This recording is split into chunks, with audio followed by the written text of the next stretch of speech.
Maternity ward eriyo neyombekwa neyokezaho miliyoni 19 oburaro bw'abashaho n'obukezaho miliyoni 38 kandi impatani ekwasibwe abambasa investment limited. Ati nk'abakozi banje babiri batinaho kurara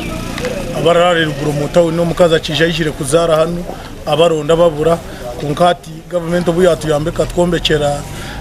staff quarters ikintu cyaterera tubire tuyino buzubwo kugira ngo abazarisa babire nibizane bazara kuko bitandate bikumara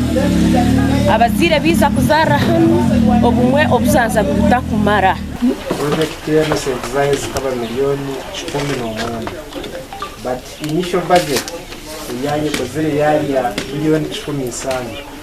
kora general ward ya side zibe kuno bakazi kuno basonje irwaro rya Bugango enerukosebwa abantu abarengera mitwaro 2 nirigumanirizaza abakazi abarengere 30 abakazi bahigwa okwetantara okuzarra okumbyaro ekindi ashabangu tukuze ayirwariro ryitu rya Bugogo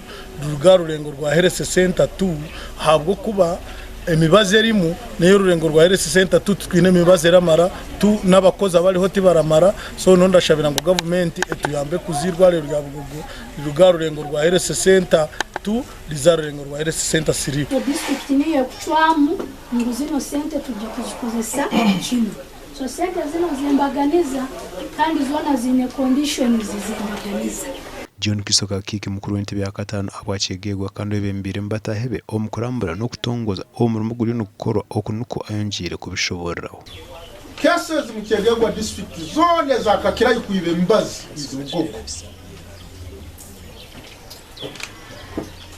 even the state house amanye Bugogo kuibe mbazi yes bakaje muri yabiri bayite mu ofisi yange n'abakora report za Bugogo hamapu kuibe mbazi kumarwa